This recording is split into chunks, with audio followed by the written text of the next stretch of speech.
करता हूं, मां दंतेश्वरी के समक्ष अपना शीश नवाता हूं। मां भारती जिनकी तस्वीर यहाँ लगी है और सुबह से जिनकी आराधना और मां भारती और भारतवर्ष की जो बातचीत यहाँ चल रही है, मां भारती के चरणों में नमन करता हूँ।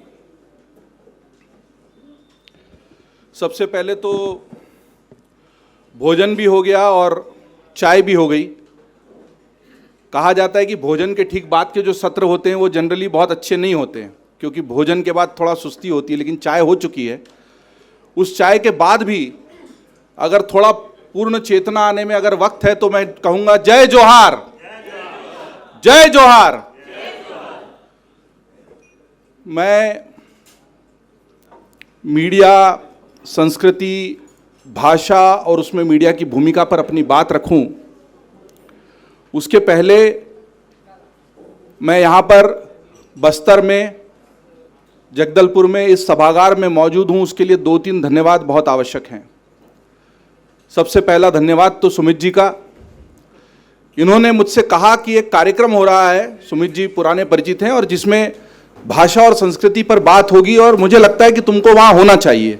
मुझे इस कार्यक्रम की कोई जानकारी नहीं थी। उन्होंने कहा कि आकाश है, पुराना साथी है, बड़ा पैशनेट है और बहुत उत्साह और उमंग के साथ ये आयोजन कर रहा है, तुम देखो। मैंने कहा राखी है, राखी के अगले दिन का इतवार है, मैं दिल्ली हूँ, परिवार इंदौर में है, एक दिन के लिए राखी पर घर जाऊँगा, तो कार्यक्रम तो इतने सारे होते रहते हैं। बोले देख लो, तुम्हारी जैसी मर्जी। मैं मुंबई में था, आकाश को इन्होंने नंबर दिया था, आकाश का फ़ोन आया और मेरे अपने हवाई अड्डे में प्रवेश से लेकर दरवाजे से हवाई जहाज में बैठने तक आकाश ने जो मुझसे बात की, तो ये तय हो गया था कि मुझे यहां पर बस्तर में होना ही है। और आज जब मैंने सुबह से कुछ, चूंकि हम सुबह ही रायपुर आए, रायपुर से जगदलपुर के प्रवास पर आए, मैं अपने जीवन में पहली बार बस्तर और जगदलपुर आया हूं, रायपुर और बिलासपुर तो आने का अवसर मिला है। मैं सारे प्राकृतिक और मनोरम दृश्यों को देख रहा था और उसी के साथ साथ यहाँ जो सत्र हो रहे थे उनको देख रहा था, और मुझे लगा कि शायद मैं अगर यहाँ नहीं आता तो ये मेरा दुर्भाग्य होता। मैं यहाँ नहीं आ पाता तो मैं उस चीज से चूक जाता जो एक आने वाले भविष्य का भारत गढ़ने की शुरुआत मुझे दिखाई दे रही है। मैं आकाश को, सीमा जी को और प्यारी बिटिया ऋग्वी को बहुत बहुत, जितने उत्साह से परिवार लगा हुआ है, इस परिवार के लिए जोर से तालियां बजा दीजिए। मैं बहुत देर से एक पत्रकार के नाते, हम लोग ऑब्जर्व करते हैं, एक्सपीरियंस करते हैं और लिखते हैं, यही काम है किसी भी पत्रकार का। सभी लोग ऑब्जर्व कर रहे होते हैं, वो लिख नहीं पाते, एक्सप्रेस नहीं कर पाते, वीडियो नहीं बना पाते, एक्सप्लेनर्स नहीं बना पाते। आजकल यूट्यूबर्स का और इन्फ्लुएंसर्स का जमाना है। फर्क यह है कि आपको लगता हाँ यही तो मैं कहना चाह रहा था, अगर वैसा कह दिया किसी लेखक ने और पत्रकार ने तो वो फिर आपकी अभिव्यक्ति का माध्यम बनता है, यही फर्क है। तो मैं एक पत्रकार के नाते ये सोच रहा था कि जो काम हर छोटी से बड़ी इकाई, चाहे वो प्रशासन का तंत्र हो, चाहे शासन हो, चाहे सरकार हो, चाहे समाज हो, चाहे देश हो, उसको करना चाहिए, उसको एक परिवार क्यों ऐसे प्राणपण से जुट के कर रहा है? ये कहीं ना कहीं हमारे लिए भी आत्मचिंतन का विषय है। संस्कृति के वो पुल जिनको सदियों से तोड़ने की कोशिशें होती रही, उनको जोड़ने का प्रयत्न अगर एक परिवार कर रहा है तो इस परिवार के लिए साधुवाद है। मुझे नहीं पता कि ये चित्रकूट, कन्नड़ा, छत्तीसगढ़ संगमा जो है, इसकी मूल अवधारणा क्या है, इसके पीछे और कौन लोग हैं। मैं आकाश को नहीं जानता था, सुमित जी को जानता था, सुमित जी आकाश को जानते थे, ये मेरा संपर्क है यहां तक आने का। बहुत अच्छे सुबह से सुने, कमल जी चले गए हैं, हम्पी से पधारे महाराज जी भी बैठे हुए हैं, और मुझे लगा कि मुझे यहाँ पर मीडिया और उसकी भाषा पर तो कुछ देर बोलना चाहिए। और चूंकि सुमित जानते हैं पहले से, मेरे को लगा कि शायद ये तो भारत के भविष्य को लिखने वाली वो इबारत है जिसको पढ़ने में लोग शायद चूक न कर जाएं, इसलिए उसको एक मीडिया कर्मी होने के नाते हाईलाइट करना मुझे ज्यादा जरूरी लगता है मंच से। और ऐसे आयोजन अगर इस तरह के छोटे सभागारों में छोटे प्रयत्नों से ही शुरू हो रहे हों, लेकिन इसको बड़े स्तर पर नहीं ले गए तो फिर समय लिखेगा हमारा भी अपराध। जो कह गए राष्ट्र कवि हमारे, जो तटस्थ हैं, समय उनका अपराध लिखेगा, और वो इसलिए लिखेगा कि हम ऐसे मौकों पर भी चुप रहे। और इस आयोजन को केवल अगर एक परिवार का आयोजन, जिन्होंने इतनी मेहनत से हर एक को फोन कर करके बुलाया, जुटाया, भाग दौड़ कर रहे हैं, चाय मिली कि नहीं, खाना मिला कि नहीं, कमरा मिला कि नहीं, गाड़ी मिली कि नहीं, ये इनकी जिम्मेदारी नहीं है, ये तो राष्ट्र की जिम्मेदारी है। हमारे खोए हुए अतीत से हमारी पहचान कराने के जो पुल हमें बनाने चाहिए थे, वो हमने नहीं बनाए हैं। और इस अवधारणा पर जितनी जल्दी हम काम करना शुरू कर देंगे, हम अपने अस्तित्व के संकट से बाहर निकल आएंगे। भाषा की कोई लड़ाई है ही नहीं। लड़ाई तो हमारे उस अस्तित्व को पहचानने की जो 1000 साल की गुलामी में कहीं खो गया था, और नया भारत उसी को पहचानने के लिए बुरी तरह छटपटा रहा है।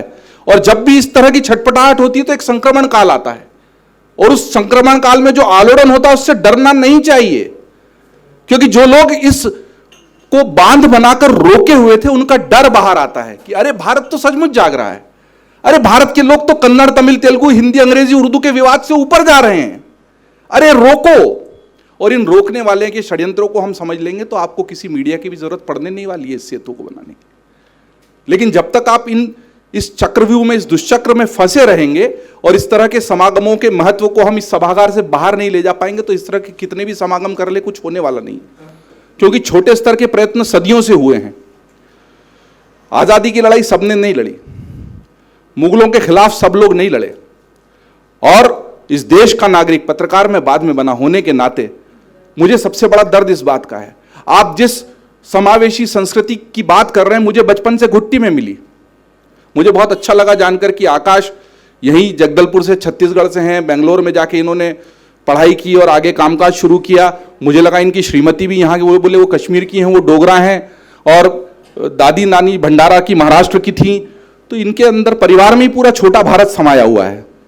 और इस छोटे भारत की तस्वीर मैंने अपने जीवन में तब देखी जब मैं केंद्रीय विद्यालय का छात्र बना, और उसमें कहा ही जाता था हमको कि भारत का स्वर्णिम गौरव केंद्रीय विद्यालय लाएगा, तक्षशिला नालंदा का इतिहास लौट कर आएगा। हम सबको शपथ है वो तक्षशिला और नालंदा की उन जली हुई किताबों की, जहां बख्तियार खिलजी की लगाई हुई आग में 9 महीने तक वो ज्ञान जलता रहा, और उस ज्ञान के जलने का दर्द अगर हमारे सीने में नहीं है, तो फिर भारतेंदु हरिश्चंद्र भी क्या कर लेंगे, जो कहते हैं कि निज भाषा उन्नति आहे सब उन्नति को मूल। निज भाषा उन्नति आहे सब उन्नति को मूल, और बिनु निज भाषा ज्ञान के मिटत न हिय को शूल। और ये शूल अगर नहीं चुभ रहा है तो गलती हम में है, कमी हम में है। हम अपनी भाषा और संस्कृति की जड़ों को भूल चुके हैं। हम जो कहते थे कि अयम निज परोवेति गणना लघु चेतसाम उदार चरिता नाम तू वसुधैव कुटुंबकम, और वही मेरा तेरा करने लग गए। 2 बातें तय हैं, हम इस सांस्कृतिक चेतना के अनुष्ठान में कितनी भी गहराई से जुड़ जाएं, जो लोगों को इसमें विरोधाभास नजर आता है, जो आधुनिक शिक्षा के नाम पर आए बाएं पढ़ चुके हैं, माफी चाहता हूं, आधुनिक शिक्षा के नाम पर आए बाएं पढ़ चुके हैं, और कुछ वाम और दक्षिण के फेर में पड़े हुए हैं, और उनको लगता है कि बौद्धिक होने का मतलब इस राष्ट्र को टोने टोटके और सांप सपेरे का देश मानने की जरूरत है। उनको मैं बता देना चाहता हूं, 2 बातें तय है, इनको दिमाग से निकाल दीजिए तो आप इस सांस्कृतिक चेतना के जागरण से खुद जुड़ जाएंगे। एक यह है कि इतिहास कागज पर खींची हुई लकीर नहीं है जिसको कोई रबर लेकर मिटा दे, और दूसरा, आप इतिहास से लड़कर उसको बदल नहीं सकते, उससे सबक ले सकते हैं। जब लड़ने की जरूरत थी तब अगर हमारे पुरखे नहीं लड़े तो स्वीकार कर लीजिए नहीं लड़े, और जो लड़े वो शिद्दत से लड़े, लेकिन उस हद तक नहीं लड़ पाए जहां तक लड़ना चाहिए था। इन कड़वी हकीकतों को, तल्ख हकीकतों को दबाने की कोशिश हम करेंगे तो हम अपने इतिहास से आगे नहीं बढ़ पाएंगे। इतिहास में जो हुआ वो सबके सामने, जैसा मैं कह रहा था, मुगलों से सब नहीं लड़े, जो लड़े वो आखिर तक लड़ते रहे, और उनकी चेतना की मशाल ही हमें प्रेरित करती है कि सारा देश कायरों का और हार मानने वालों का नहीं है। इसमें महाराणा प्रताप भी हुए, राणा सांगा भी हुए, वीर छत्रपति शिवाजी भी हुए, और बहुत सारे नाम महाराज जी ने लिए। और हमें भी दुख है, हमने भी वही इतिहास पढ़ा सर जो मैकाले चाहते थे कि हम लोग पढ़ें। तो मैकाले के पढ़ाए हुए इतिहास में हमारे पास वीर योद्धाओं की कहानियां, और सुबह रवि जी जो महारानी की कहानी बता रहे थे, या कश्मीर की जो दिद्दा थी, वो दिद्दा को नहीं पढ़ाया गया, ये रानी चिन्नम्मा को हमको नहीं पढ़ाया गया, और ये जिसने नहीं पढ़ाया उसने षड्यंत्र पूर्वक नहीं पढ़ाया। किसी को लगता है कि शिक्षा का हम हिंदुस्तानीकरण कर रहे, करने दीजिए, हमको षड्यंत्र पूर्वक वो इतिहास नहीं पढ़ाया गया क्योंकि हम डरते थे। पहले इस डर से निकल जाइए। हाँ, हम गुलाम हुए, मुगल आकर यहां रहे, अब उनको नहीं भगा सकते, ये भी ध्यान रख लीजिए। आप किसी इतिहास के टुकड़े को काट के नहीं फेंक सकते। ये कह सकते हैं कि हम लोग अब भी समावेशी संस्कृति वाले हैं, जो यहां है वो भारत का है, जो भारत का है वो सबका है। हमने दुनिया के किसी देश पर आक्रमण नहीं किया, हमारे ऊपर इतने आक्रमण हुए उनको सहा, और जिसने आक्रमण किया उसको भी अपना लिया। अब इसके आगे नहीं। जब हमने वसुधैव कुटुंब का कहा तो आपने नहीं माना, जब हमने सभा भूमि भोपाल की कहा तो आपने नहीं माना, जब हमने कहा कि दुनिया ही अपने आप में एक छोटा परिवार है तब आपने कहा कि आक्रमण करेंगे, लड़ाई करेंगे, जीतेंगे, मारेंगे, लूटेंगे, सोना लूट के ले जाएंगे, ज्ञान की चिड़िया के पंख नोच लेंगे। अब हम ऑपरेशन सिंदूर करेंगे। यह इतिहास का सबक है ना। मैं सिहर उठता हूं इतिहास का छात्र होने के नाते जब मैं जलियांवाला बाग कांड को आज भी देखता हूं। साथी लोग बैठे हैं, मुझे बताइए कि जनरल डायर तो अकेला था ना, 2-4 और अंग्रेज होंगे, बाकी गोलियां चल रही थी वो किसकी बंदूकों से निकल रही थी? ये कड़वी सच्चाई मान लीजिए, वो भारतीय थे, भारतीयों को मार रहे थे। आज भी यही करवाया जा रहा है, भारतीय को भारतीय से लड़वाया जा रहा है, मारा जा रहा है। लड़वाने वाला कोई और है, मजे लेने वाला कोई और है। सोच लीजिए उस वक्त 2-4 बंदूकें भी उल्टी चल जाती तो इतिहास क्या होता? किसी उधम सिंह को वहां जाकर ओ ड्वायर को मारना थोड़ी पड़ता। अब इतिहास में बंदूकें उल्टी चलाने का वक्त आ गया है। हमारे ही लोग अंग्रेजों की खाकी वर्दी पहनकर लड़ रहे थे अंग्रेजों के लिए, और जो हमारे भगत सिंह और जो हमारे बाल गंगाधर तिलक और जो हमारे उधम सिंह और जो हमारे महात्मा गांधी से लेकर तमाम स्वतंत्रता सेनानी कह रहे थे कि इनसे लड़ लो, उनसे लड़ने को आप तैयार ही नहीं थे। दुश्मन की गलत पहचान इतिहास की ऐसी गलती है जिससे आज भी सबक ले लिया तो भारत का सुनहरा काल जो है वो वापस लौट आएगा। और अगर हम उससे सबक नहीं लेंगे तो करते रहिए कन्नड़ वाला, तू मराठी वाला, तू उठक बैठक लगा, तू मेरी भाषा बोल, मैं तेरी भाषा बोलूं।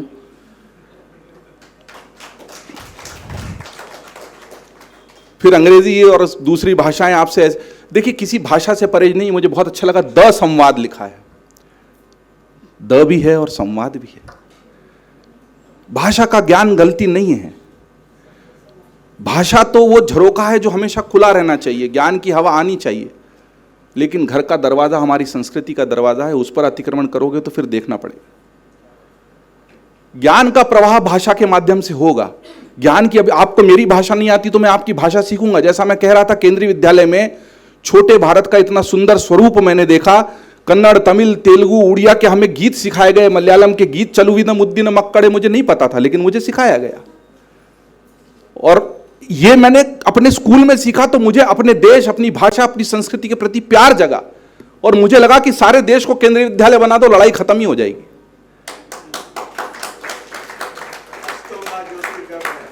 अस्तोमा सदगमय तमसोमा ज्योतिर्गमय, दया कर दान विद्या का हमें परमात्मा देना। खैर वो थोड़ा और ज़्यादा नॉस्टैल्जिया हो जाएगा, मैं अपने बात को लंबा नहीं खींचूंगा।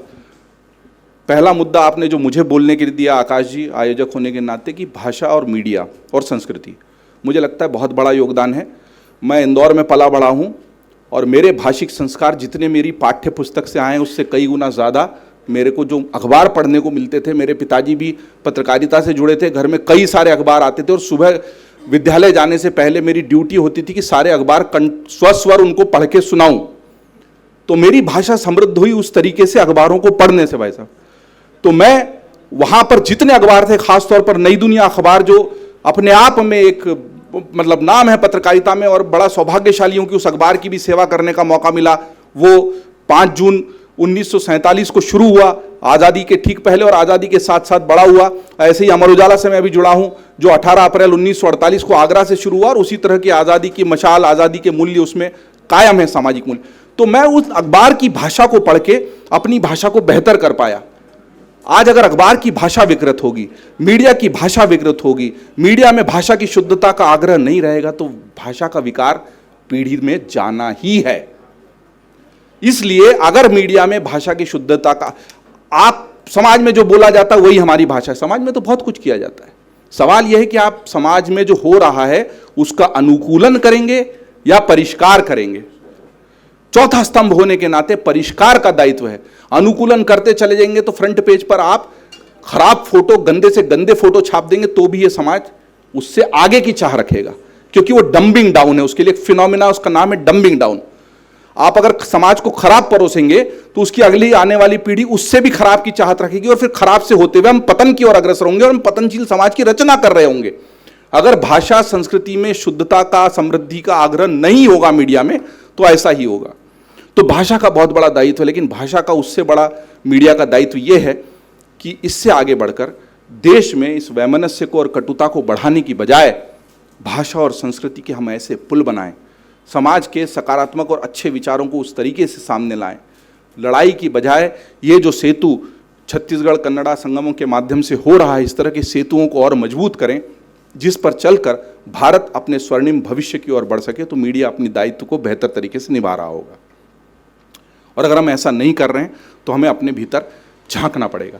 तो ये मीडिया, भाषा और संस्कृति में जो दायित्व है मीडिया का, वो वाली बात हो गई। और दूसरा, जो यहाँ बैठकर मैं लगातार सुनता रहा, मैं इसलिए भी धन्यवाद दूंगा कि हम दरअसल छत्तीसगढ़ की उस धरती जो कह रहे थे, बिल्कुल बढ़िया, आप सही कह रहे थे, छत्तीसगढ़िया सबले बढ़िया, और बस्तर तो उससे भी अच्छा है, सबसे उत्तम है।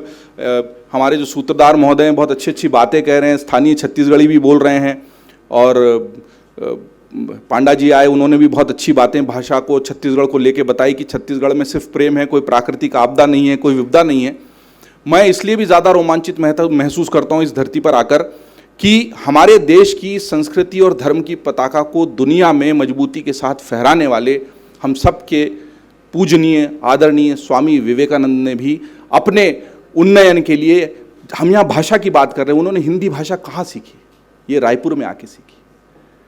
रायपुर में 2 साल वो रहे, वो बंगाली परिवेश से आते थे, बंगाली उनकी प्रमुख भाषा थी, अंग्रेजी उनको ठीक आती थी, लेकिन उनको हिंदी भाषा नहीं आती थी। रायपुर में वो 2 साल रहे, बूढ़ा तालाब में, अब उसको विवेकानंद सरोवर का नाम दिया गया है। मुझे अच्छा लगा, यहाँ के हवाई अड्डे को भी स्वामी विवेकानंद एयरपोर्ट कहा जाता है। उसी बूढ़ा तालाब में प्रतिदिन स्नान करके उन्होंने इस देश के सांस्कृतिक अनुष्ठान का वो संकल्प लिया जिसकी वजह से वो विश्व में भारत की धर्म ध्वजा को उतना ऊंचा फहरा पाए। तो मैं उन स्वामी विवेकानंद जी को भी शत शत नमन करता हूं कि उनसे बहुत प्रेरित रहा। उनके विचार बाल्यकाल में जब पुस्तकों के माध्यम से जानने को मिले तो मुझे लगा कि भारत को समय समय पर ऐसे संस्कृति के ध्वजवाहकों की आवश्यकता है। तो हम भाषा की बात कर रहे हैं, उन्होंने भी यहाँ आकर हिंदी सीखी और उस हिंदी को सीखकर उन्होंने भारत को बेहतर तरीके से जानने, जोड़ने और गढ़ने का संकल्प लिया। इसलिए हम उस धरती पर हैं जहाँ पर इस तरह के संकल्प पहले भी लिए जाते रहे। मुझे आखिर में सिर्फ इतना कहना है कि मुझे सामने बैठकर जो विचार मन में आए वो ये लगा, और रास्ते में मैं जो आ रहा था रायपुर से जगदलपुर के, बहुत सारे मॉडल चलते हैं दुनिया में। जैसे मैं मूलतः इंदौर से हूँ, भी दिल्ली में हूँ 7-8 साल से, क्योंकि मीडिया में आपको एक स्तर के ऊपर जाना है तो सारी ज़्यादा अपॉर्चुनिटीज़ दिल्ली में होती हैं। और मैं दिल्ली में रहकर अमर उजाला के माध्यम से कोशिश कर रहा हूँ कि पत्रकारिता में जो कुछ सीखा है उसको आगे बढ़ाते हुए नया नया सीखूँ। AI का ज़माना है, टेक्नोलॉजी का ज़माना है। मुझे बहुत शुरुआती दौर से डिजिटल से जुड़ने का अवसर मिल गया और उसमें मुझे बहुत रोमांच, बहुत आनंद भी आता है। एक अलग तरह का माध्यम है। तो मैं इंदौर से आता हूँ, इसलिए इंदौर का स्वच्छता का मॉडल बहुत मशहूर है। 8-8, 9-9 बार देश में नंबर 1 रहा। राज्य के विकास की बात करें तो गुजरात मॉडल फेमस है। ऐसे बहुत सारे मॉडल होते हैं।